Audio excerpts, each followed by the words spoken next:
안녕하세요. 저는 결혼 후 2년 만에 헤어진 여자입니다. 남편과의 결혼 생활을 돌이켜보면 한 발로 서 있는 듯 늘 불안하고 눈치가 많이 보였던 것 같아요. 하지만 지금은 제 두 발로 그 누구의 눈치도 보지 않고 당당하게 서 있게 되었습니다. 돌이켜보면 제 전 남편은 자기가 쓰레기인 줄도 모르는 진짜 쓰레기 같은 인간이었어요. 겉으로는 평범하고 사람 좋아 보이는데 사실은 사람을 도구처럼 이용하려고 하고 무시하고 깔아뭉개려 했던 그런 인간이었죠. 이 이야기는 재활용도 안 되는 전 남편과의 결혼과 이혼, 그리고 그 과정에서 저를 비로소 찾을 수 있었던 이야기입니다.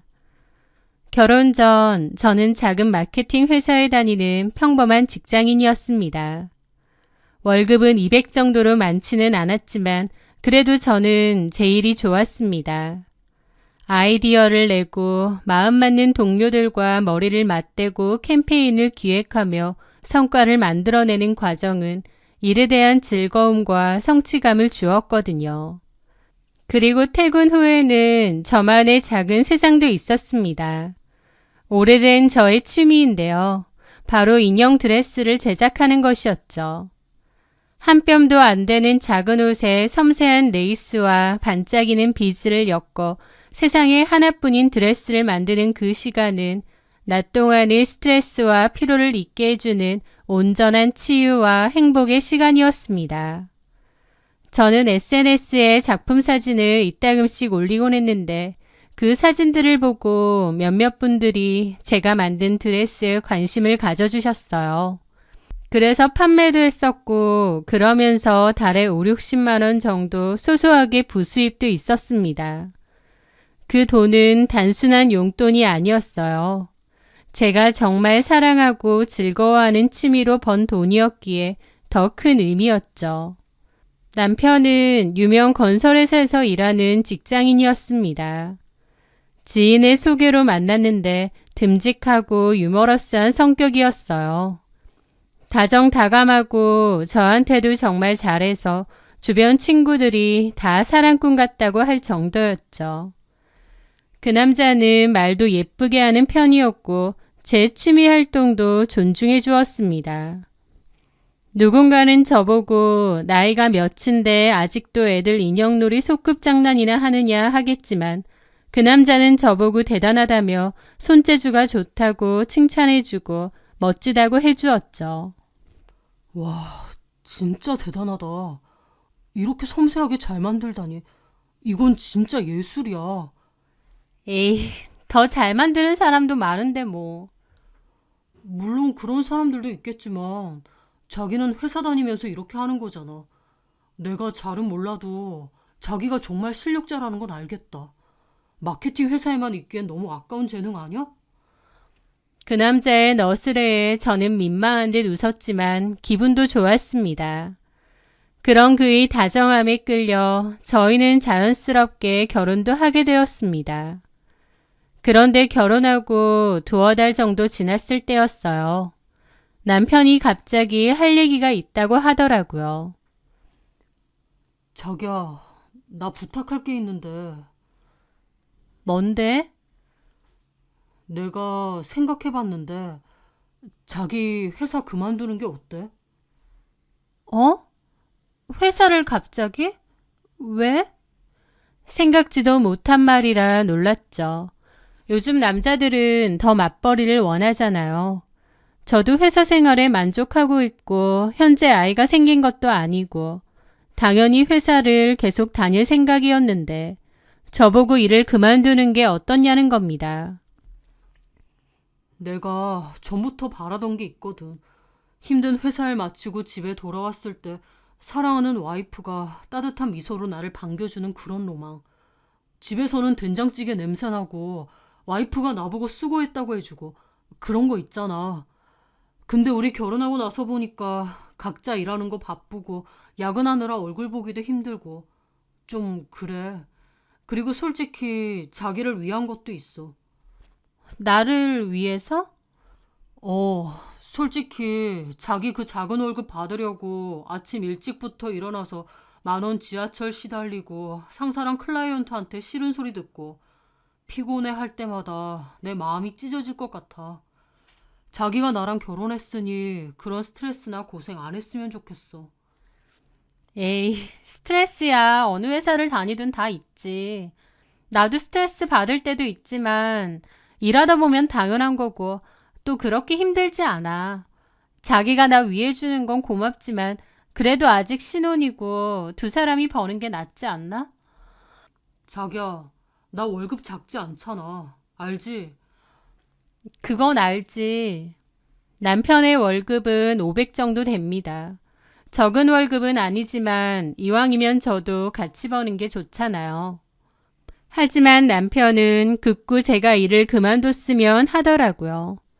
자기 그동안 너무 고생 많이 했어. 결혼했으니 집에서 좀 쉬면서 자기가 좋아하는 그 취미도 여유 있게 하는 게 좋을 것 같아. 늘 야근에 찌들려서 여유롭게 취미 활동도 못 하잖아. 나는 자기한테 휴식을 주고 싶어서 그래. 나는 비록 못 쉬지만 자기한테는 휴식을 주고 싶고 그러면서 나도 대리만족을 하고 싶단 말이야. 서로 일에 찌들어서 피곤하면 괜히 예민해지고 그러잖아. 그러지 말고 한 사람은 좀 쉬는 것도 좋을 것 같아. 응? 그의 설득은 너무나 달콤하고 로맨틱했습니다. 제 힘든 상황을 알아주고 제 소중한 취미까지 여유 있게 하라며 응원해주는 그의 모습에 저는 깊이 감동했습니다. 저도 당연히 회사 일에 지치고 힘들 때도 많았거든요. 남편이 이렇게까지 말하니 나도 그럼 당분간은 쉬면서 취미 활동에도 전념하고 또 안정적인 가정을 위해서 노력해봐야겠다 싶기도 했어요. 그래서 결국 직장을 그만두었죠. 이제 더 이상 회사를 다니지 않으니 남편보다는 제가 더 집안일에 신경을 써야 될 거고 또 틈틈이 취미 활동도 병행해야겠다 그렇게 생각했습니다. 그런데요. 막상 일을 그만두고 집에 있게 되면서부터 남편이 저를 대하는 태도가 달라지기 시작했습니다. 가장 크게 달라진 건 집안일이었어요. 결혼하고 제가 일을 그만두기 전인 2달 정도까지는 집안일을 분배해서 했습니다. 둘 다 맞벌이니까 시간이 없었기에 자연스레 집안일은 나눠서 했죠. 누가 더 많이 하고 적게 하고 그럴 때도 있었지만 부부 사이에 그런 게 중요한가요?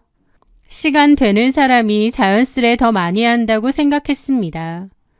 그리고 그때쯤 저는 야근이 많았기에 남편이 자연스레 집안일을 좀 더 하기도 했어요. 그런데 제가 사직서를 내고 집에 있기 시작한 날부터 남편은 집안일에는 정말 손 하나 까딱하지 않더라고요. 마치 집안일은 제 일이고 자기는 전혀 할 이유가 없다는 듯 선을 긋는 느낌이었죠. 그 시작은 회사를 그만두고 맞이한 첫 평일이었습니다. 저녁에 퇴근하고 남편이 돌아왔고 저는 남편이 그토록 원했던 로망을 들어주고자 된장찌개를 끓이고 현관문까지 마중을 나갔습니다. 왔어? 고생했어. 남편은 그렇게 들어왔는데 갑자기 피곤하다며 소파에 벌러덩 앉더니 양말을 벗고는 그걸 그냥 바닥에 놔두는 거예요. 그 전에는 그렇게 하지 않았거든요. 갑자기 그러길래 좀 황당했죠. 자기야, 양말을 거기 두면 어떡해. 나 오늘 너무 피곤해서 자기가 좀 치워주라. 내가? 어. 좀 황당하더라고요. 저는 저녁 식사 준비를 하고 있는데 저보고 치워달라고 하니까요. 하지만 별것 아닌 일이었기에 그냥 양말을 치워주었습니다. 그 뒤로 남편은 계속 소파에 드러누워 있더라고요. 평소 같으면 자기도 와서 좀 돕고 그랬을 텐데 소파에 들어 누운 채로 꼼짝도 하지 않는 겁니다.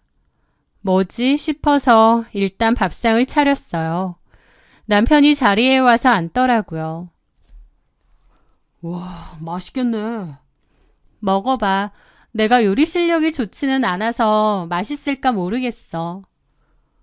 자꾸 하면 늘겠지 뭐. 남편은 식사를 하더라고요. 그런데 반찬에는 손도 안 대고 찌개만 먹는 겁니다. 그래서 제가 물어봤죠. 자기야, 반찬은 왜 안 먹어? 자기가 좋아하는 거잖아. 그러자 남편이 그러더라고요. 이 반찬들 아침에도 똑같이 차려준 거 맞지? 맞아. 자기야, 나 있잖아. 사실은 냉장고 안에 한번 들어간 음식 안 좋아해. 어? 내가 비위가 좀 약하거든. 나는 간 만든 반찬 아니면 영 손이 안 가더라고. 그래서 안 먹었어. 아, 원래는 먹지 않았어? 에이, 그거야. 배고프고 먹을 거 없고 우리 둘 다 시간 없고 하니까 그냥 먹었던 거지. 사실 별로 안 좋아해.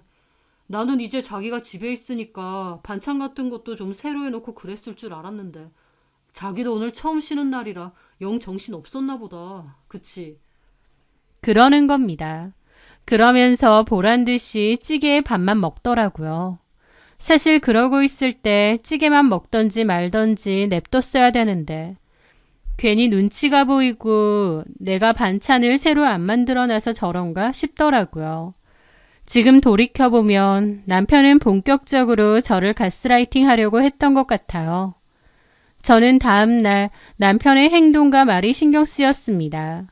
그래서 장을 봐다가 한 끼 먹을 만큼만 반찬을 만들어 두었어요. 나중에는 그게 당연한 게 돼서 매 끼니마다 새로 먹을 걸 만들어야 되는 번거로운 일까지 생겼죠. 그뿐인가요? 남편은 집안일이 덜 되어 있으면 가차없이 한숨을 막 내쉽니다. 자기야, 화장실 청소 언제 했어? 어? 아, 한 3, 4일 됐나?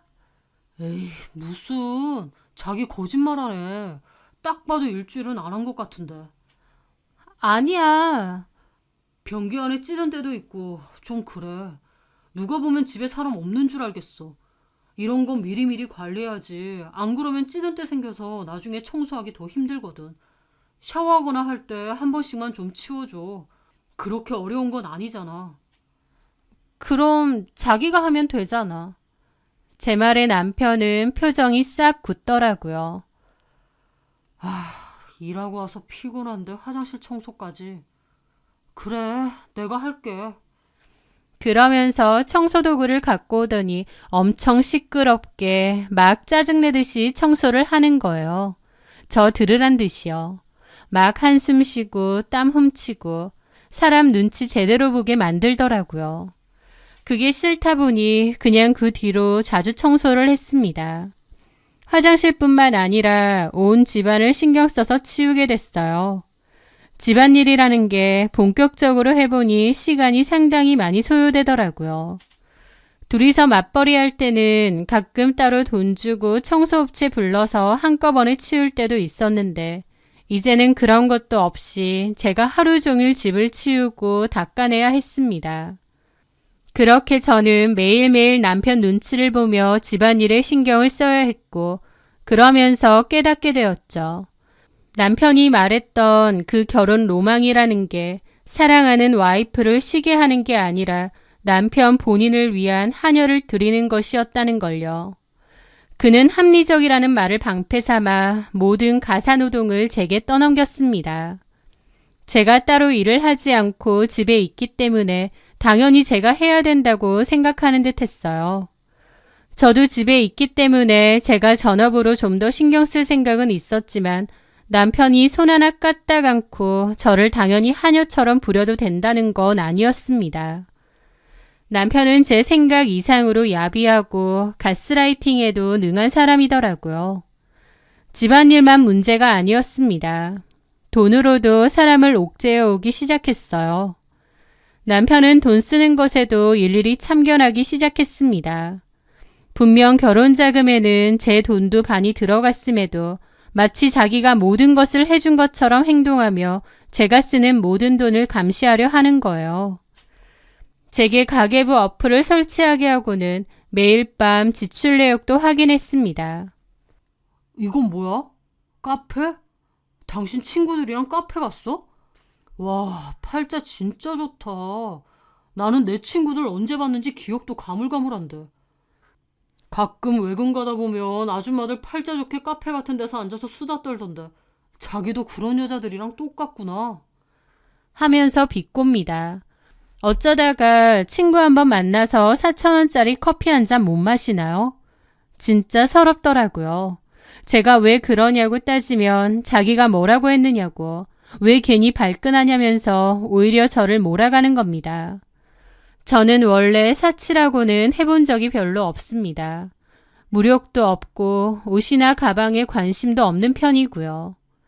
취미 활동에는 돈을 좀 쓰지만 그 외에는 돈을 그렇게 쓰는 편이 아니에요. 결혼하고 나서도 똑같았습니다. 웬만하면 옷도 입는 거 입고 뭔가를 살 때 세일 기간을 잘 활용하고요.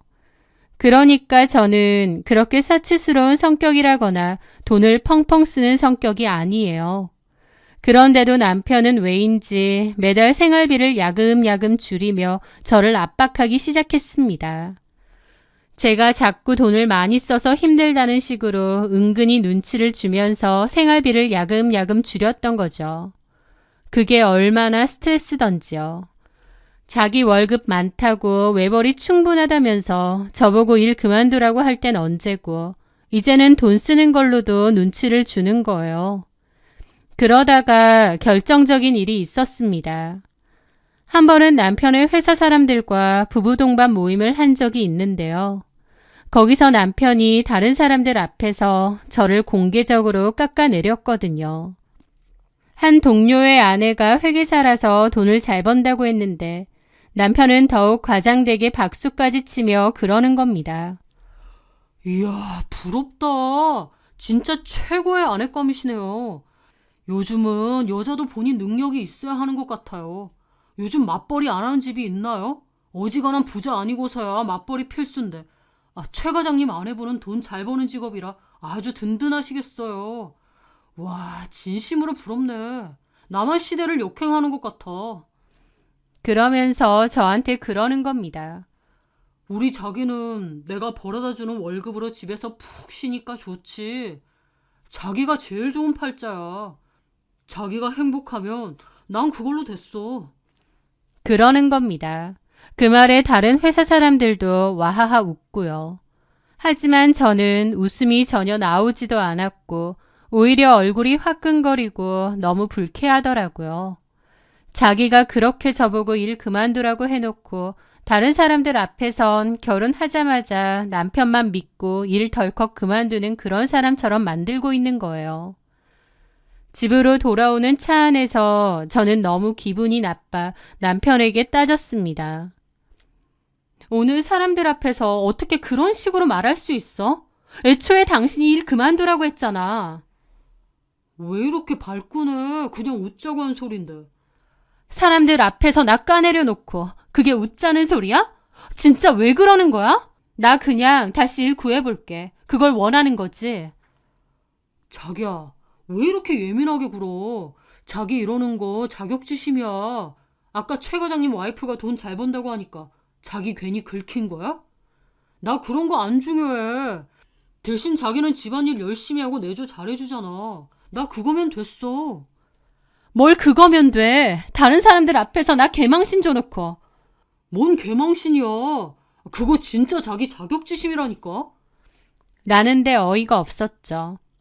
됐어. 나 다시 일자리 알아볼게. 그게 맞는 것 같아. 저보고 자격지심 아니냐는 식으로 몰아가는데 기가 막혔죠. 더럽고 치사하고 내가 그냥 일 구하고 만다 싶었습니다. 그래서 염치는 없지만 그만둔 회사에 다시 얘기를 했어요. 하지만 이미 제 자리에 다른 직원도 구했고 추가 직원을 뽑을 생각은 없더라고요. 저는 일단 다른 몇몇 곳에도 이력서를 내놨습니다. 하지만 워낙 불경기라서 그런지 경쟁도 치열했고 연락이 오는 곳도 잘 없었습니다. 어쩌다가 면접 연락이 와도 제가 결혼했다고 하면 그럼 곧 아이 가질 거 아니냐고 하면서 그때 돼서 또 그만둘 거냐고 하면서 안 뽑아주시더라고요. 재취업이 쉽지가 않았습니다.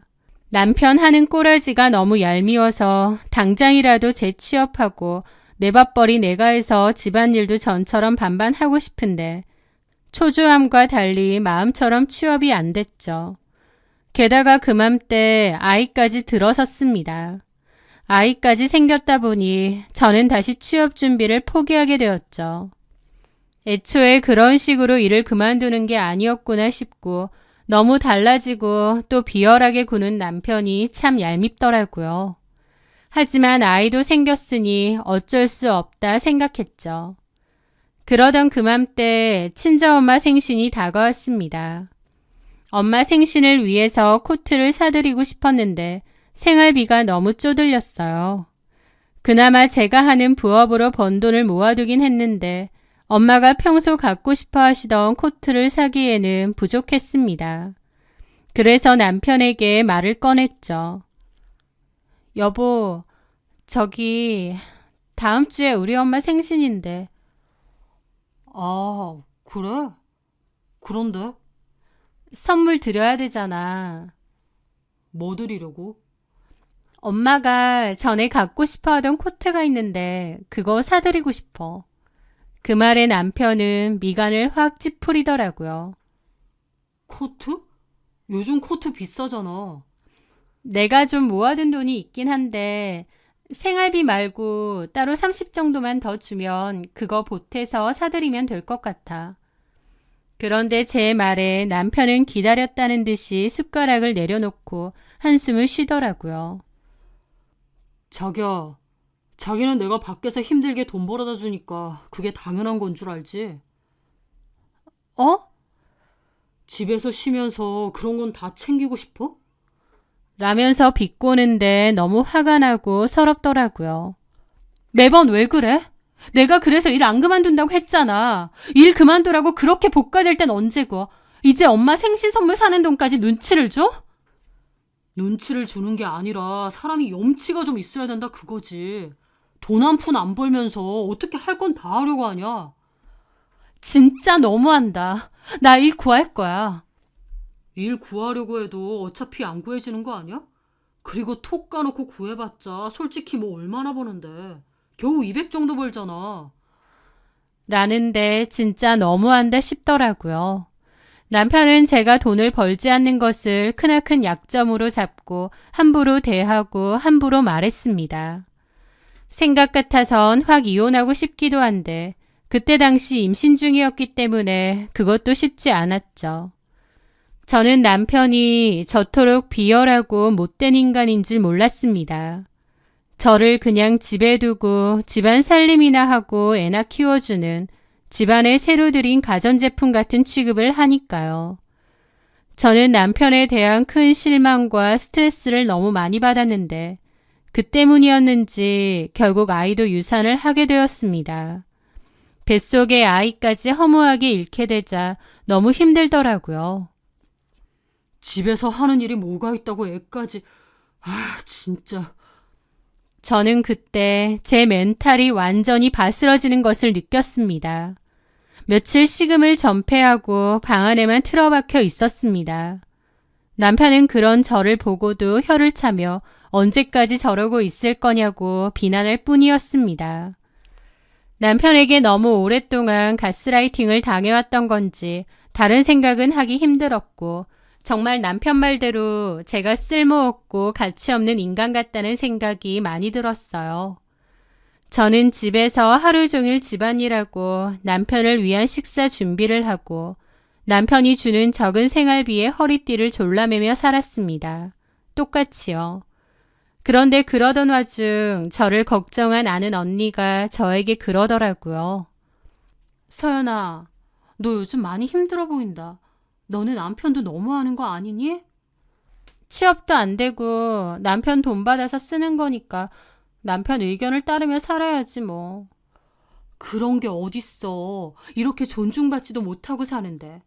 저기 그러지 말고 취업이 안 되면 다른 식으로 돈을 벌어봐. 네 특기 살려서 유튜브 같은 거 해보는 게 어때? 에이, 내가 뭘 할 수 있다고. 왜? 너 인형 드레스 이런 거 잘 만들잖아. 그런 취미 영상 올리는 사람들도 많아. 저는 내가 무슨 유튜브냐고 손사래를 쳤지만 언니는 저를 적극적으로 격려해주고 방법도 많이 알려주었습니다. 그렇다 보니 저는 그래 뭐라도 해보자는 심정이었고 인형 드레스 만드는 방법, 노하우 등을 올리는 유튜브를 시작하게 되었습니다. 거기에는 그 언니의 도움도 컸죠. 그런데 가벼운 마음으로 올리기 시작한 영상이 대박이 났습니다. 특히 해외 구독자가 정말 많았어요. 몇 개의 영상이 특히나 큰 인기를 끌었고 구독자가 폭발적으로 늘어났습니다. 그러면서 관련 광고 제의도 많이 들어오고 조회수 수익도 높아졌죠. 그렇게 되니 저도 너무 재밌고 신나더라고요. 나중에는 좀 본격적으로 하게 되었는데 그걸 본 남편이 불만이 많았습니다. 왜 허구한 날 방구석에서 그러고 있느냐고요. 제가 유튜브를 한다고 했는데 그 정도로 잘 되고 있는지 몰랐던 남편은 아무나 하면 다 잘 되는 줄 아느냐고 괜히 장비니 뭐니 하면서 돈 날리지 말고 가만히 있으라고 비꼬기까지 하더라고요. 저는 그런 남편에게 매일같이 실망하면서도 제가 하는 일이 잘 되는 것에 너무 큰 즐거움과 행복을 느꼈습니다. 그리고 더 이상 제 일에 대해서는 남편에게 말하지 않았어요. 남편도 궁금해하지도 않았고 저도 말하고 싶지 않더라고요. 그러다가 나중에 제 수입으로 저희 부모님 결혼기념일에 여행을 보내드리게 되었습니다. 그런데 남편이 그 사실을 알게 됐고 생난리를 치더군요. 장모님 장인어른 여행을 보내드렸다고? 뭐 하는 짓이야? 내 카드라도 긁은 거야? 아니면 내가 주는 생활비 따로 비상금으로 모아두기라도 한 거야? 나한테 맨날 생활비 없다고 징징거리더니 딴 주머니라도 찬 거냐고. 라면서 따지는데 어이가 없었죠. 장모님 장인어른 여행 보내드렸다고 저렇게 생난리를 치면서 딴 주머니 찾느냐 하는데 딴 주머니 차고 말고 할 정도의 생활비라도 준 적이 있나요? 어이가 없었습니다. 그런데 화는 안 났습니다. 남편에게 더 이상 실망도 안 느껴졌거든요. 모든 정이 다 떨어진 듯 했습니다. 화든 실망이든 감정이 남아있어야 되는 건데 저는 남편이 마치 남처럼 느껴지고 아무런 감정이 없어졌죠. 그래서 저는 남편의 얼굴을 차갑고 평온한 마음으로 바라보았습니다. 당신이 생활비를 뭐 얼마나 줬다고 내가 딴 주머니를 차겠어? 생활비 하는 것도 빠듯해서 내가 그 전에 부업해서 본 돈까지 생활비로 썼는데. 그럼 장모님 장인어른 여행은 어떻게 보내드린 건데? 당신 돈 아니야. 내가 번 돈이야. 뭔 소리야. 자기가 무슨 돈이 있어서. 일도 안 하잖아. 저는 제 유튜브 채널과 함께 통장 잔고를 보여주었습니다. 이게 내 유튜브 채널이고 이게 지난달 내 수입이야. 당신 월급보다 많지? 당신이 쓸모없다고 집에서 비웃었던 그 취미로 내가 번 돈이야. 그는 화면에 찍힌 숫자를 보고는 자신의 눈을 의심하며 몇 번이고 다시 확인했습니다. 그의 얼굴에서는 분노가 사라지고 경악과 당혹감이 가득하더라고요. 자기 유튜브가 그렇게 잘 됐어? 난 여태까지 몰랐네. 왜 얘기를 안 했어? 나한테 더 이상 생활비 줄 필요 없어. 내 돈은 내가 알아서 쓸게. 당신 돈도 당신이 알아서 써. 그리고 집안일에도 나 더 이상 신경 못 써. 필요한 건 각자 하자 이제. 왜 그래? 돈 안 벌어올 거면 집안일 하라며. 나 이제 당신보다 잘 벌어. 내가 더 이상 전적으로 집안일 할 필요 없잖아. 아니면 당신이 집안일 하던가 내가 생활비 줄게. 그랬더니 남편 표정이 엄청 안 좋더라고요. 그러면서 아니, 당신이 벌어서 당신 부모님한테만 쓰는 거면서 그게 나랑 뭔 상관이라고 집안일은 못하겠대. 집안일은 당신이 하기로 했잖아. 그렇게 할 것 같으면 우리 부모님한테도 똑같이 쓰던가. 우리 아빠 가뜩이나 요즘 차 바꾸고 싶어 하시는데 돈 잘 버는 당신이 차 좀 바꿔줘. 엄마도 냉장고 바꿔야 된다는데 그것도 좀 사주고. 이제 돈 잘 번다는데 우리 집 식구들한테 뭘 좀 해주면 좋잖아. 라는데 어이가 없었지만 뭐라고 하나 어디 보자 싶어서 남편의 말을 끊지도 않고 끝까지 들었습니다. 제 마음속에서는 이 인간과의 관계는 정말 끝났다는 생각이 들더라고요. 그런 거 대신 이건 내가 줄 수 있어. 저는 제 가방에서 미리 준비해온 서류 봉투를 꺼내 테이블 위로 던졌습니다. 남편은 의아한 표정으로 봉투를 열었고 그 안에는 이혼 서류가 들어있었습니다. 남편의 얼굴은 순식간에 구겨지더라고요. 이게 뭐야? 이혼? 그래, 나 전부터 생각했어. 당신하고 못 살겠어. 일 그만두라고 사람 질리게 만들어서 그만뒀더니 그때부터 나를 무슨 집안이라는 식모나 하녀 부리듯 했지. 우리 엄마 생신날 선물 하나 드리고 싶다 하니까 돈도 안 버는 주제에 챙길 건 다 챙기고 싶냐고 한 게 당신이야. 나 회사 그만두게 하고 경제력 없애서 집안일 얌전히 하고 찍소리 않게 만들고 싶었나 본데 나는 이제 더 이상 그렇게 살 생각이 없거든. 제가 단호하게 말하자 비열하고 계산적인 남편은 그제야 아차 싶은 것 같았습니다. 그래서 갑자기 말투를 바꿔서 저를 달래려 하더라고요. 자기야, 왜 그래? 나한테 섭섭한 게 많았던 모양인데. 그래, 내가 미안해. 근데 나는 자기가 말했던 것처럼 그런 의도가 아니었어. 그냥 자기를 좀 더 편하게 해주고 싶고 취미 활동에 좀 더 전념할 수 있게 해주고 싶었던 것뿐이야. 그래서 자기가 이렇게 유튜브로 성공도 하고 그런 거잖아. 우리 부모님 얘기는 그냥 순간적으로 섭섭해서 나온 얘기고 그냥 없던 일로 해. 장모님 장인어른 여행 잘 보내드렸어. 언제 가셔? 나도 용돈이라도 좀 보내드리게. 라면서 뒤늦게 태세 전환을 하는데 너무 가증스럽고 싫더라고요. 저는 아무 말 하지 않고 방으로 들어갔습니다. 그리고 조용히 캐리어에 제 짐 챙겨서 나왔어요. 남편은 식겁했지만 저는 저 이혼 서류가 내가 할 수 있는 대답이라고, 당신은 아내가 아니라 집안일 해주고 당신 밥 차려줄 하녀가 필요했던 것 같다고, 근데 나는 더 이상 그렇게 안 살 거라고 그렇게 말을 하고 나왔습니다. 그 후에 남편이 이혼 협의를 안 했기 때문에 소송까지 들어갔고 나름 치열하게 싸우기도 했습니다. 그게 힘들기도 했지만 또 한편으론 제 이름으로 된 인형 드레스 브랜드도 런칭했는데 해외 팬들에게도 인기가 아주 많았습니다. 남편은 저보고 회사 그만두고 취미에 열중하라는 사탕 발린 소리를 했지만 정작 저는 그때 온종일 집안일에 남편 먹거리 만들고 그럴 시간도 여유도 없었어요. 오히려 남편하고 이혼 준비를 하고 혼자 지내게 되면서 제가 하고 싶었던 일에 온전히 집중할 수 있게 되었죠. 그것만 봐도 남편이 제 인생에 얼마나 도움이 안 되는, 아니 방해가 되는 인간인지 알겠더라고요. 남편은 그 와중에도 저한테 전화하고 연락하면서 질척이더라고요. 그러면서 한다는 말이 저를 너무 사랑해서 그랬던 거래요. 늘 제가 집에 있었으면 했고 늘 자기 옆에 있었으면 했다면서 그런 욕심 때문이었다고 하더라고요. 남편의 그 말 같지도 않은 소리를 듣는데 코웃음이 절로 났습니다. 남편은 사랑과 소유욕, 집착을 구별 못하는 인간이 아닌가 싶더라고요. 그리고 이제 와서 별 볼 일 없다고 무시하던 제가 잘 나가니 아차 싶어서 매달리는 것도 너무 보이고요. 저는 단호하게 이혼을 하겠다는 뜻을 고수하며 소송을 진행했고 겨우 협의 이혼으로 끝이 났습니다. 그 후 저는 활발하게 일하며 잘 나가고 있습니다. 한때 사랑이라는 이름의 달콤한 말에 속아 제 자신을 잃어버렸던 시간이 있었어요. 하지만 남편이 쓸모없다고 비웃었던 저의 작은 취미가 결국 제 인생을 구원해준 가장 큰 무기가 되었습니다.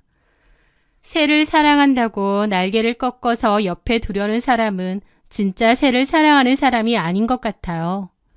저는 제 날개를 꺾어서 옆에 두려는 남편에게서 도망쳤고 온전한 제 힘으로 나를 지키며 살아갈 거거든요.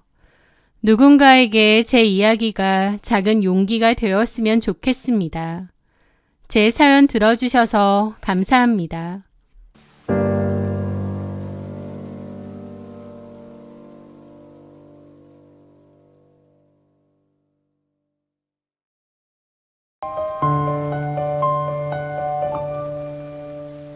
안녕하세요. 저는 두 번째 인생을 살고 있는 40대 후반의 여자입니다. 죽다 살아난 것도 아닌 제가 왜 두 번째 인생이라고 했냐면요. 제 인생은 그 일을 계기로 주변 환경도 마음가짐도 모든 게 다 달라졌거든요. 마치 새로운 사람이 되어서 새로운 인생을 사는 것처럼요. 저에게 과거에 어떤 일이 있었는지 그 사연에 대해 말해보려 합니다. 저는 소위 성공한 남편을 둔 아내였습니다. 제 남편은 모바일 게임 개발자 겸 대표였는데 남편이 개발한 모바일 게임이 큰 성공을 이루며 사업을 크게 확장시켰거든요. 남편은 원래는 작은 게임 회사의 평범한 개발자였습니다. 하지만 남편은 늘 자신만의 게임을 만들고 싶다는 열정으로 가득 차 있었고 그 좋은 아이디어로 동료 몇 명과 회사를 차리게 되었습니다. 남편의 사업은 거의 맨 땅에 헤딩하는 수준이었습니다. 게임이라는 게 자본이 많이 들어가야 퀄리티가 좋아질 수밖에 없는데 적은 인원으로 하다 보니 한계가 좀 있는 듯 했죠. 하지만 남편은 열정적이었고 저는 그 열정적인 모습이 좋았습니다. 컵라면과 김밥으로 끼니를 때우면서도 꿈을 이야기하고 즐겁게 일하는 그 모습을 사랑했죠. 저는 그때 당시 개인 사진작가로 일을 하고 있었습니다. 남편의 수입이 들쑥날쑥했기에 시댁에서 좀 도와주는 돈 말고는 제가 생활비도 거의 도맡아서 내야 했어요. 하지만 저는 그의 꿈을 응원했고 남편이 잘할 수 있을 거라 믿어 의심치 않았습니다. 남편은 자신이 성공하면 저를 세상에서 제일 행복한 여자로 만들어주겠다는 말을 곧잘 했어요. 남편의 그 마음 하나만으로도 든든했고 열심히 남편을 서포트했었습니다. 그렇게 남편의 게임은 출시를 했어요. 대형 게임 회사에서 만든 제품도 아니지만 퀄리티가 좋고 재밌다면서 입소문을 타기 시작했고 굉장히 인기를 끌었습니다. 남편의 오랜 노력이 빛을 발하는 순간이었죠. 그 기세를 몰아 남편은 또 다른 게임을 런칭했고 그 게임도 성공을 거두면서 회사는 성장가도를 달렸습니다. 남편은 젊은 나이에 그럴듯한 성공을 이루게 된 거죠. 보통은 남자가 갑자기 잘 되거나 돈을 잘 벌게 되면 딴 마음을 품는다는 말도 있잖아요. 하지만 저희 남편은 회사가 성공하고 나서 가장 먼저 제 차를 바꿔주거나 저에게 고가의 선물도 안겨주는 등 저를 위해 많이 베풀었습니다. 남편은 늘 자신의 성공에는 제 역할이 컸다고 말을 했어요. 본인이 잘나서 잘됐다고 하지 않고 저에게 그 공을 돌리고 고마워하던 그 남자. 그때만 해도 남편은 세상 그 무엇보다 빛이 났고 멋졌습니다. 젊은 나이에 자수성가해서 성공한 남편은 큰 평수의 고급 아파트를 샀고 저와 거기서 지냈습니다. 그때 저는 세상을 다 가진 듯한 기분이었어요. 주변 친구들도 다 저를 부러워했고요. 사실 저 하나만 보자면 집안도 평범하고 외모도 평범하고 특출난 부분이 없는 사람입니다. 그렇다 보니 주변에서 더욱 저더러 시집 잘 갔다, 남편 잘 만났다는 말을 많이 했고 제 스스로도 그렇게 느꼈던 것 같아요. 저는 남편에게 고마웠고 이 가정을 잘 지키고 싶었습니다. 그리고 앞으로도 계속 누구나 부러워할 만한 이 행복을 즐기고 싶었습니다. 결혼 후 반년 뒤에 소중한 저희 아이도 생겼습니다. 저는 불규칙한 프리랜서 사진작가 일을 잠시 그만두고 아이를 키우며 집안 살림을 도맡아 하게 되었습니다. 그맘때 남편은 정말 바빴어요. 해외 시장 진출도 시작한다고 했기에 눈코 뜰 새 없이 바빴고 야근으로 집에 들어오지 않는 날도 많았죠. 출장도 몹시 잦았고요. 저는 집에서 혼자 아이를 보는 시간이 길었습니다. 아니, 긴 정도가 아니라 집에는 그냥 저 혼자 있는 시간이 대다수였죠. 육아도 하나부터 열까지 다 저 혼자 했고 남편은 바쁘다는 이유로 하루가 다르게 커가는 아이를 볼 여유조차도 없었습니다. 그래서인지 한 번씩 아이를 볼 때마다 언제 이렇게 컸느냐고 깜짝깜짝 놀랄 정도였죠. 하지만 그때는 오히려 남편이 너무 안쓰럽게만 느껴졌습니다. 저렇게 밤낮 없이 일하는구나, 건강을 해치지는 않을까 걱정도 되고요. 그래서 집에 자주는 못 와도 오는 날이면 식사라도 갖은 정성으로 챙겼습니다. 제가 음식 솜씨가 또 좋은 편이라서 남편도 제가 차려주는 밥을 너무 좋아했어요. 집에 있는 시간이 길다 보니 자연스레 홈 인테리어에도 관심이 많이 생겼고 집안일에도 신경을 많이 썼습니다. 지금 가만히 돌이켜보면 신경을 쓴 정도가 아니라 약간 집착하는 정도였던 것 같기도 하네요. 아이 키우는 집은 보통 장난감이나 아이용품으로 어수선하기도 하잖아요. 하지만 저는 집을 거의 모델하우스처럼 쓸고 정리하고 관리했거든요. 하루가 멀다 하고 쓸고 닦았는데 그것도 무릎 꿇고 벅벅 걸레질을 해야 직성이 풀렸어요. 남편이 집이 너무 광이 난다고 말했는데 그런 칭찬을 듣는 게 너무 뿌듯했습니다. 그리고 그게 제 할 일이라고 생각했고요.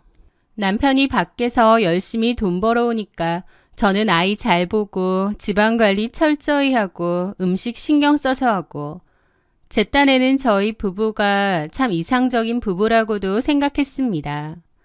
지금에서야 돌이켜보면 남편에게 나도 내 할 일을 한다, 이렇게 쓸모가 있다라는 것을 온몸으로 보여주고 싶었던 것 같기도 하지만요. 하여튼 그렇게 시간은 흐르고 흘러 아이가 초등학교에 입학할 무렵이 되었습니다. 그맘때 저희 집에는 큰일이 닥치게 되었어요. 바로 저희 시어머니가 초기 치매 판정을 받으신 거였죠. 병원에서 진단을 받던 날 의사의 심각한 설명에 남편은 그 자리에서 주저앉아 울었습니다. 그나마 빨리 발견했기에 생명에는 지장이 없었으나 점점 기억을 잃고 일상생활에 어려움을 겪기 시작하실 거라는 말이었습니다. 그날 밤 남편은 제 손을 잡고 눈물을 글썽이며 말했습니다. 자기야, 우리 엄마가 나 얼마나 고생하면서 키워주신 거 알지? 요양원 가면 기계처럼 사람을 돌봐주는 것 같은데 우리 엄마 거기서 외롭게 혼자 둘 수 없어. 그는 제게 애원했습니다. 자기가 지금 집에 있잖아. 당신만큼 우리 엄마를 잘 아는 사람도 없고 당신이 조금만 고생해주면 안 될까? 당신 갖고 싶은 거 하고 싶은 거 다 하게 해줄게. 응? 내가 평생 빚진다는 마음으로 살 테니까 부탁이야. 말은 부탁이었지만 거절할 수가 없는 부탁이었습니다. 가족을 위해 그토록 애원하는데 차마 못한다고 할 수가 없었죠. 그렇게 저는 치매 걸린 어머님을 집에 모시게 되었습니다. 치매 환자를 간병한다는 게 결코 쉬운 일은 아니었어요. 시어머니이기 때문에 존재 자체로도 어렵고 불편한 게 있을 수밖에 없잖아요. 게다가 아프시다 보니 더했죠. 점잖았던 저희 어머님은 점점 아이가 되어 가셨습니다. 증세가 악화되면서 화장실 혼자 가는 것도 힘들어 하셨고 밥 먹는 거, 옷 입는 거 전부 제가 옆에서 도와드려야 했으니까요. 나중에는 저를 알아보지 못하고 웬 도둑이 내 집에 들어왔냐며 소리를 지르셔서 뜬 눈으로 밤을 새우며 시어머니의 방 앞을 지킬 때도 있었습니다.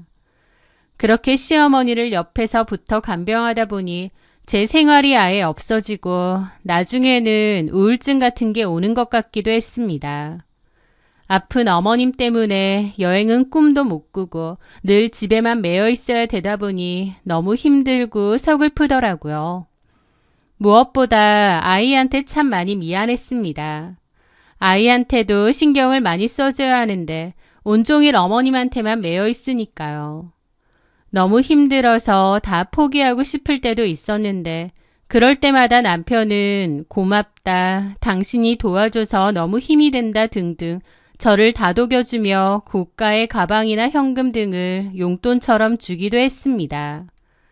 그때는 남편이 나의 노고를 인정해주고 고마워하는구나 생각했는데 돌이켜보면 남편 입장에서는 너무 편했을 것 같아요.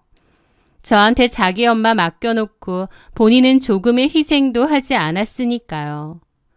한 번씩 제가 힘들어할 때마다 돈이나 쥐어주고 비싼 선물이나 주면서 달래는 것만 하면 되니까 얼마나 편했겠나요. 저는 가족이니까 내 부모다 생각하자고 마음을 다잡으며 어머님을 간병했습니다. 하지만 어머님의 병세는 점점 깊어졌고 갈수록 야위어 가셨어요. 제가 아무리 갖은 재료로 음식을 해드려도 나중에는 입맛도 없으신지 잘 안 드셨고 그러다가 돌아가셨습니다. 저희 집에 오신 지 6년 만이었죠. 아무리 힘들었어도 그동안 모시고 산 정이 있다 보니 어머님이 돌아가신 게 참 슬프기도 하고 더 잘해드릴 걸 후회도 되더라고요. 하지만 한편으론 이제 내 생활도 좀 할 수 있는 건가 라는 생각도 없지 않아 있었습니다. 슬프면서도 이제 내일이 끝났구나 싶어서 후련하기도 하고 그 심정이 참 복잡하더라고요. 시어머님 장례를 치르고 남편은 저에게 그동안 고생 많았다고 당신 덕에 내가 엄마한테 효도를 할 수 있었다고 했습니다. 저도 참 단순하게도 그 말 한마디에 그동안 고생했던 마음이 눈 녹듯 사라졌죠.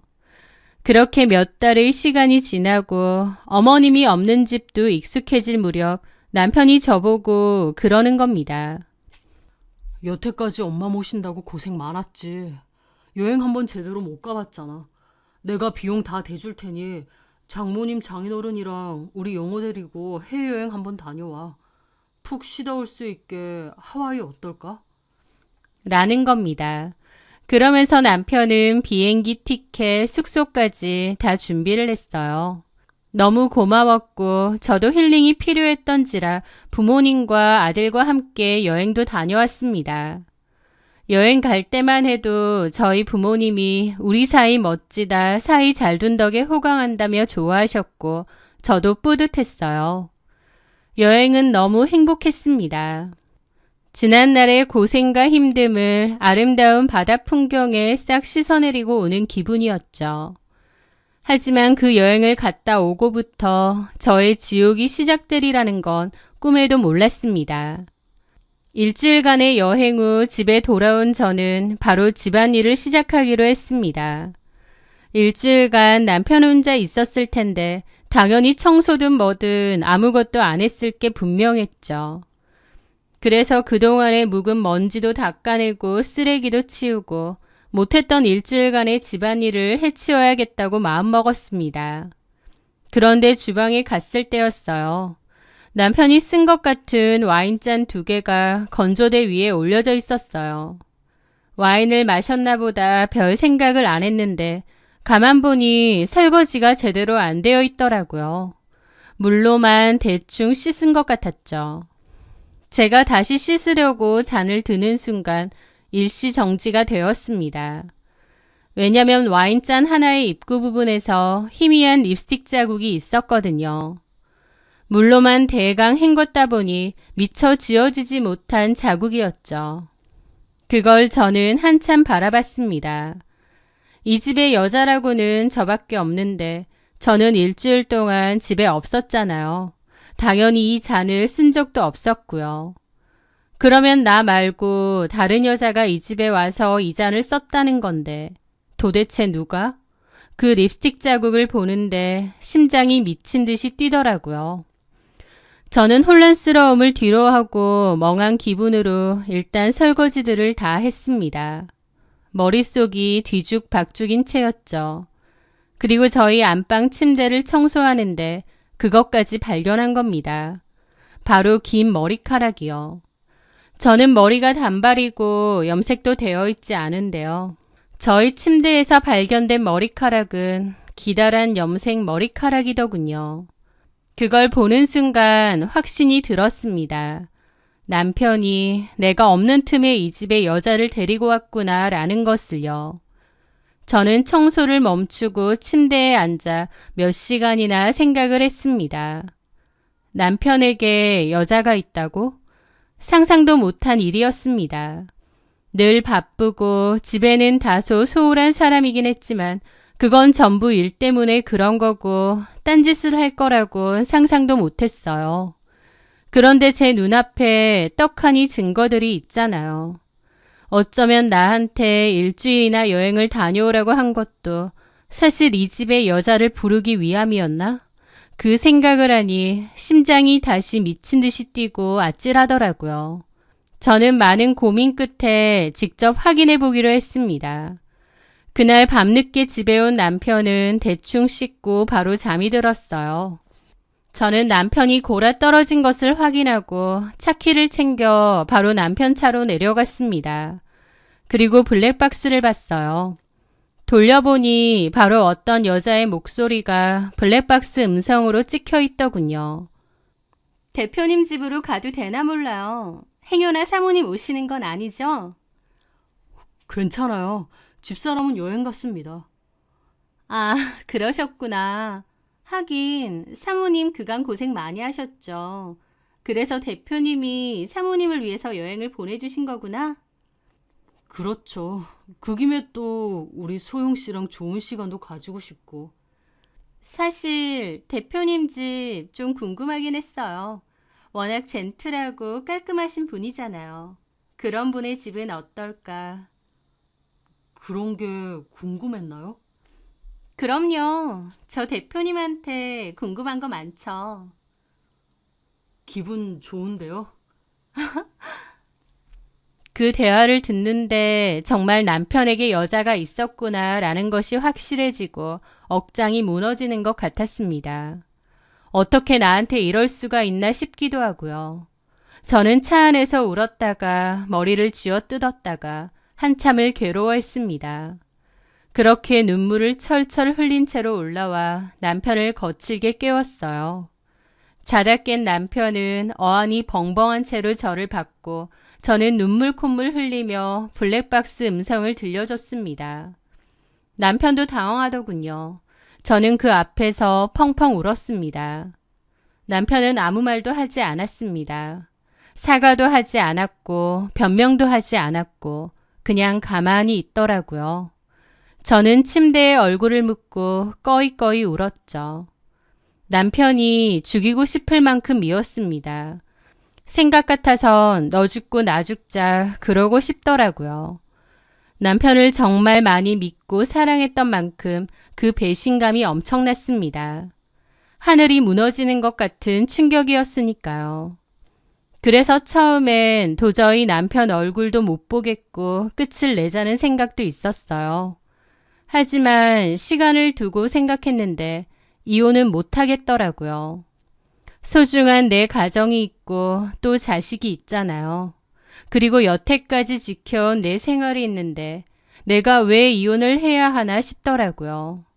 너무 억울했습니다. 그 일 이후로 남편과 저는 일주일가량 아무런 대화도 하지 않고 지냈습니다. 남편은 그때까지도 저에게 어떠한 말도 사과도 하지 않더군요. 그게 참 괘씸한 일이었지만 저도 굳이 왈가왈부하지는 않았습니다. 그러다가 일주일 정도 되었을 때 제가 얘기를 좀 하자고 했어요. 남편은 제가 무슨 말을 하든 다 겸허히 받아들이겠다고 하더라고요. 남편은 제가 이혼하자고 할 줄 알았던 것 같은데 제가 그랬습니다. 어떤 여자를 만나는지는 모르겠으나 여기서 그냥 덮을 거다. 더 이상 캐지도 않을 거고 묻지도 않을 거다. 그러니까 당신도 당장 그 여자와 끝내라 라고요. 제가 내린 결론은 그거였습니다. 한 번은 덮어줄 테니 그 여자랑 바로 끝내라고요. 저는 이 가정을 지키고 싶었고 이혼할 생각이 없었기에 제가 할 수 있는 말은 그게 최선이더군요. 남편은 제 얘기를 듣고 가만히 고개를 숙이고 있었습니다. 그러더니 고개를 끄덕이면서 제 말대로 하겠다고 미안하다고 말하더군요. 그렇게 남편과의 대화는 끝이 났습니다. 그리고 그 후 그 일에 대해 말하지 않았어요. 속은 썩어가는 느낌이 들었지만 제 입으로 덮고 넘어간다고 했으니 그러자고 마음먹었습니다. 남편도 잠깐 딴짓을 하긴 했지만 남편에게도 저희 가정과 저희 아이는 소중할 테니 가정을 지키고 싶을 거라 생각했습니다. 제가 이렇게 말을 했으니 무슨 말인지 알 거라고 생각했고 남편도 최소한의 양심이 있으면 그 여자랑 끝내고 다시 가정에 집중할 거라고 생각했죠. 하지만 그 모든 것은 다 저의 순진하고도 멍청한 착각이라는 걸 알기까지는 그리 오래 걸리지 않았습니다. 한동안 저희 집에는 숨막히는 침묵만이 흘렀습니다. 저희는 한 공간에 있으면서도 서로를 보지 않았고 꼭 필요한 말이 아니면 입을 열지 않았습니다. 저는 밤마다 잠을 설쳤어요. 남편의 휴대폰이 작게 진동이라도 하면 심장이 철렁 내려앉았죠. 그 여자인가? 아직도 연락하는 건가? 안 끝낸 건가? 온갖 상상이 꼬리에 꼬리를 물고 저를 괴롭혔습니다. 한동안 남편은 집에도 일찍 왔습니다. 회사 일로 매일 바쁘다고 하더니 들킨 이후로는 제 눈치를 보는 건지 칼같이 일찍 퇴근하더군요. 아이와 시간도 보내고 제게 말을 걸며 어색한 농담을 던지기도 했습니다. 그는 노력하고 있었지만 그 모든 행동이 제게는 연기처럼 보였습니다. 그의 웃음은 공허했고 그의 다정함은 죄책감에서 비롯되었다는 걸 느꼈죠. 덮고 살겠다고 하면서도 이따금씩 남편과 그 여자의 다정한 대화가 떠오를 때면 잠도 안 오고 미치고 이가 바득바득 갈릴 정도로 속에서 천불이 올라왔습니다. 하지만 그냥 견뎠어요. 제가 거기서 남편을 닥달하고 몰아세우면 남편이 더 멀어질 것 같은 불안감도 있었거든요. 하지만 한번 어그러진 믿음은 깨진 유리잔 같아서 결코 다시 붙일 수가 없는 것 같습니다. 그 위태로운 평화는 그리 오래가지 않았어요. 시간이 지나면서 남편은 다시 전처럼 늦게 퇴근하기 시작했고 회사 일을 핑계로 새벽에 들어오는 일이 많았습니다. 예전 같으면 그냥 그렇구나 할 일도 이제는 아니었죠. 그 여자 만나러 갔구나. 그 여자랑 같이 있겠구나. 머리가 돌지경이었고 피가 마르는 기분이었습니다. 남편이 그 여자와 끝을 낸 건지 확실하게 알고 싶었던 저는 어떻게 할까 고민 끝에 한 친구가 생각났어요. 그 친구는 남편의 바람 때문에 이혼도 한 친구인데 흥신소를 통해서 증거를 잡았다는 얘기를 해줬거든요. 저는 그 말을 기억하고 그 친구에게 전화를 했죠. 그리고 그 흥신소 연락처를 받아내서 연락했습니다. 남편의 정보를 주고 과거에 만났던 상간녀와 아직도 만나는지 알아보고 증거가 있으면 달라고 했습니다. 의뢰를 하면서도 제 마음 한구석엔 남편분 따로 만나는 여자 없습니다 라고 하기를 간절히 원했어요. 하지만 얼마 지나지도 않아 증거를 잡았다는 연락을 듣게 되었고 저는 다시 한번 무너지게 되었습니다. 제 발행과는 다르게 남편은 그 여자와 여전히 만나고 있었습니다. 아니 어쩌면 애초에 헤어진 적도 없는 것 같더군요. 그에 따른 증거도 받게 되었습니다. 도대체 어떤 여자인가 궁금했어요. 사진을 받아들었는데 젊고 날씬하고 예쁘고 세련됐더군요.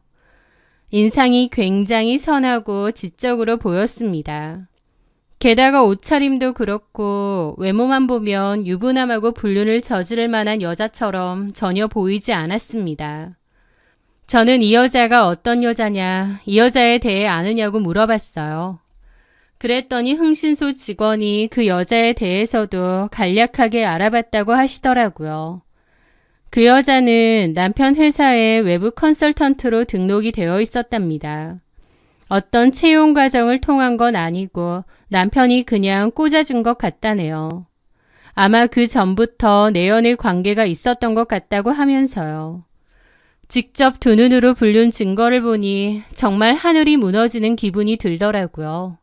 내가 그토록 울고 쓰러지고 가정을 위해서 헤어져 달라고 했는데 어떻게 나한테 이럴 수가 있나. 남편에게 나는 도대체 뭐였나 싶었습니다. 나한테는 치매에 걸린 자기 엄마 간병까지 시켜놓고 자기는 뒤에서 조카뻘인 애랑 놀아나고 있었구나. 그때의 그 무너지는 감정은 지금도 생생합니다. 흥신소 직원은 이 여자가 어떤 여자인지 좀 더 캐기를 원하느냐 물었고 저는 추가금 걱정 말고 좀 더 알아봐 달라고 했습니다. 최대한 자세히요. 그렇게 증거를 들고 온 저는 남편에게 이야기를 하자고 했습니다. 무슨 일인데? 그때 그 여자랑 안 끝냈지? 갑자기 뭔 소리야? 그 여자가 회사 컨설턴트로 등록돼 있어? 어? 그걸 어떻게... 당신이 사람이야? 나한테 이러면 안 되지. 당신 아무것도 없을 때부터 곁을 지켜온 게 나야. 치매에 걸린 당신 엄마를 6년 동안 간병해준 것도 나야. 그런데 어떻게 나한테 이럴 수 있어? 저는 서러움에 눈물을 펑펑 흘리며 따졌습니다. 그런데 남편의 반응은 기가 막히더군요. 저한테 최소한 미안하다라고 할 줄 알았는데 오히려 자기 뒤를 이렇게 본격적으로 캤느냐며 무섭답니다. 그러면서 그래, 들켰으니 솔직하게 말할게. 나도 더 이상은 숨기고 감추고 싶지도 않아. 나 그 여자가 너무 좋아. 내가 살면서 이렇게 누군가에게 푹 빠지고 좋아할 수도 있구나. 나한테 그런 감정이 있구나 처음 느꼈어. 당신을 참 많이 좋아했었는데 이 여자 만나고 알게 됐어. 아, 그건 사랑이 아니었구나. 사랑이란 건 이런 거구나 라는 것을. 라는데 억장이 무너지더라고요. 그게 지금 내 앞에서 할 소리야? 당신한테 미안하지 않은 건 아니야. 정말 미안해. 죽을 만큼 미안해. 나도 사람 새끼인데 안 미안하겠어? 근데 한 번 사는 인생 진짜 사랑하는 사람하고 살고 싶어. 그 여자가 내 운명 같아. 그 여자를 위해서라면 내 모든 걸 바쳐도 아깝지가 않아. 그 여자가 뭐가 그렇게 좋디? 나도 모르겠어. 사람이 사람 좋아하는데 이유 없잖아. 그냥 내 운명인 것 같고 그래. 그럼 나는 뭐야 당신한테? 남편은 아무 말도 하지 않더라고요. 저는 참담한 심정으로 남편에게 이혼을 원하냐 물었습니다. 남편은 그렇다고 하더라고요. 기가 막혔죠. 얼마나 그 여자한테 미쳐 있으면 조강지처고 자식이고 나 몰라라 하고 이혼해달라 하나요? 너무 어이가 없으니 화가 나다 못해 그냥 서글프더라고요.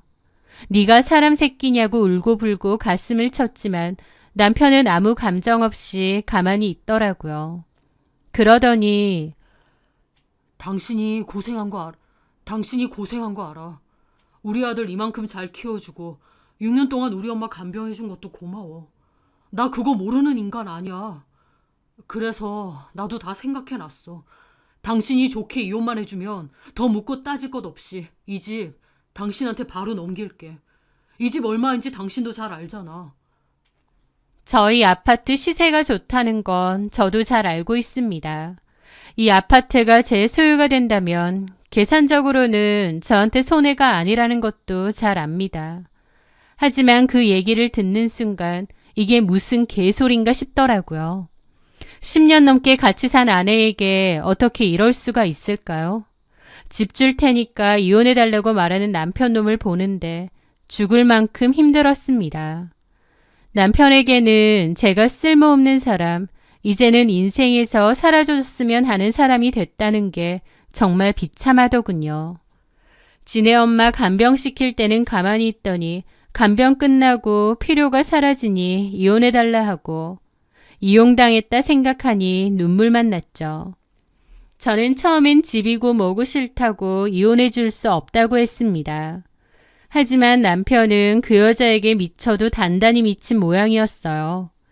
처음에는 그나마 저한테 미안하니 어쩌니 하면서 이혼을 요구했다면 나중에는 아예 대놓고 이혼을 요구하고 아들까지 본체만체 하더군요. 그러던 찰나 흥신소에서 연락이 왔습니다. 저는 흥신소 직원을 찾아갔고 남편이 내연녀에 대한 최종 정보를 알려주더군요. 그런데 흥신소 직원이 서류 폴더를 내밀며 대뜸 그러는 겁니다. 사모님, 이 여자 알아보니까 좀 무서운 여자 같던데요? 라는 거예요. 네? 무섭다니요? 이 여자 이름은 임소영인데요. 마음성장 컨설턴트라는 곳의 대표예요. 주로 회사 대표들 상대로 심리 컨설턴트를 하는 곳이라는데 저희가 알아보니 일반적인 회사가 아닌 것 같아요. 그러면요? 좀 더 딥하게 파봐야 알겠지만 좀 알아보니 이 여자가 핵심 간부로 소속되어 있는 단체가 따로 있더라고요. 그 단체가 겉으로는 명상센터처럼 보이는데 신흥 사이비 종교단체라는 말이 많아요. 생각지도 못한 말에 저는 눈이 휘둥그레졌죠. 네? 신흥 사이비 종교단체요? 네, 그래서 저희가 보니까 단순한 불륜관계 그 이상의 뭔가가 있는 것 같더라고요. 이 여자가 그전에도 성공한 CEO한테 접근한 적도 있었고 또 주변 조사를 해보니 사업의 성공이 사실은 보이지 않는 기운 덕분이니 어쩌니 하면서 나쁜 기운을 없애주면 더 큰 성공을 끌어들일 수 있다는 주장을 많이 펼치고 다닌다네요. 그리고 이 단체에서 정화자금이라는 명목으로 송금이나 후원을 받기도 하고요. 그래서 저희가 조사해본 결과로는 단순한 불륜관계가 아닌 것 같고 어쩌면 남편분의 재산을 노리고 계획적으로 포기활동을 하는 건 아닌가 싶기도 한데. 저는 그 말을 듣고 어안이 벙벙했습니다. 남편이 사랑해서 죽겠다는 그 여자, 진짜 운명을 만난 것 같다던 그 여자. 그런데 사실은 어떤 목적을 가지고 접근한 사이비 종교의 간부라니요. 저는 일단 자료를 받고 집으로 돌아왔습니다. 그 자료들을 하나하나 살펴보는데 정말 많은 생각이 들더군요. 남편에게 당장이라도 그 여자가 어떤 여자인지 아느냐, 너는 등신같이 속고 있는 거다 라고 알려주고 싶기도 했습니다. 하지만 한편으론 절대 그렇게 하지 않겠다 다짐했습니다. 제가 왜 그걸 알려줘야 하나요? 아픈 시어머니를 6년이나 간병한 아내를 배신하고 젊은 여자에게 미쳐서 가정을 내팽개친 그 인간에게 제가 그런 말을 해줘야 될 이유가 없죠. 그리고 이미 그 여자에게 푹 빠진 상태라 제 말을 들을 것 같지도 않고요. 그렇게 좋아 죽겠는 여자고 네 간이고 쓸개고 다 줘도 아깝지 않다고 했으니 어디 그렇게 해봐라는 마음이 들었습니다. 그래서 저는 그 서류를 가장 깊숙한 서랍에 넣어버렸고 남편에게는 그 어떤 말도 해주지 않았습니다. 저는 남편에게 복수하고 싶은 마음이 있었고 그 여자의 정체를 알려주지 않음으로써 나름의 복수를 한 거였죠. 그 후 저는 남편에게 말했습니다. 이혼 서류 갖고 오라고. 원하는 대로 이혼해주겠다고요. 남편은 제가 드디어 이혼해주겠다고 하니 신나서 이혼 서류를 들고 왔습니다. 저보고 계속 이렇게 이혼 안 해주면 소송이든 뭐든 할 거라고 으름장까지 났었는데 제가 갑자기 마음을 바꿔서 협의 이혼해준다고 하니 신바람이 났죠. 저는 일단 이 집부터 나한테 명의 이전 해줘라. 그리고 아이가 성인이 될 때까지 양육비 제대로 지급해라. 그러면 바로 협의 이혼 진행하겠다. 했습니다. 남편은 당연하다고 알겠다고 했죠. 그렇게 저는 집을 제 앞으로 돌려놓고 양육비에 대한 각서도 공증을 받았습니다. 그리고 이혼 서류에 도장을 찍었습니다. 그 과정에서 남편은 왜 갑자기 마음이 바뀌었느냐 묻더군요. 그래서 제가 그랬습니다. 마음도 없이 거적대기만 데리고 살면 뭐하겠어. 그 여자가 운명 같다며? 자식이고 아내고 다 필요 없을 정도로 푹 빠진 여자라고 하니까 보내줄게. 그 여자랑 어디 100년 만년 행복하게 살아봐. 남편은 이미 그 여자와 새살림 차릴 생각에 눈이 돌아가 있더군요. 자식이고 뭐고 눈에 보이지도 않는 것 같았죠. 하여튼 저는 그렇게 숙려 기간 끝에 이혼을 마무리 지었습니다. 그리고 받은 집부터 팔았어요. 이제 아이도 제가 키워야 하는 마당에 굳이 넓고 비싼 집은 필요 없었거든요. 저는 쉬고 있던 사진작가 일을 다시 시작하면서 제 스튜디오도 마련을 했습니다. 막상 이혼 후 혼자 살아보니 좋은 점도 많더라고요. 오랫동안 남편 하나만 바라보며 살았고 남편이 없으면 안 될 줄 알았는데 저 혼자의 힘으로 생활을 꾸려나가고 아이와 살아보니 그 나름대로의 행복과 재미가 있었습니다. 내가 오랫동안 집에만 있으면서 생각도 많이 좁아졌었구나 깨달았죠. 그렇게 제일 열심히 하며 활발하게 활동하면서 살았습니다. 더 이상 부잣집 사모님은 아니었지만 그런 건 중요하지 않았습니다.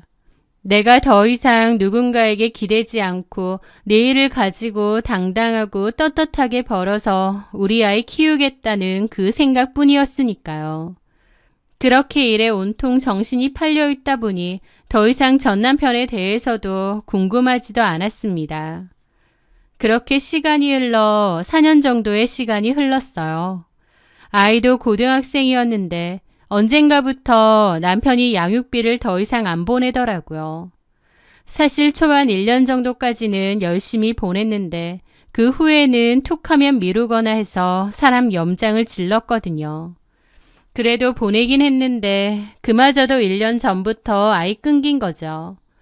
약속한 대로 지 자식 양육비는 똑바로 줘야 될 것 아니냐 싶어 전화도 했지만 아예 연락이 되지 않았습니다. 소송이라도 해야 되나 싶다가도 너무 번거롭고 그런 일로 또 신경 쓰고 싶지 않아 고민하던 중이었는데 그때 듣게 되었습니다. 충격적인 전 남편의 근황을 말이죠.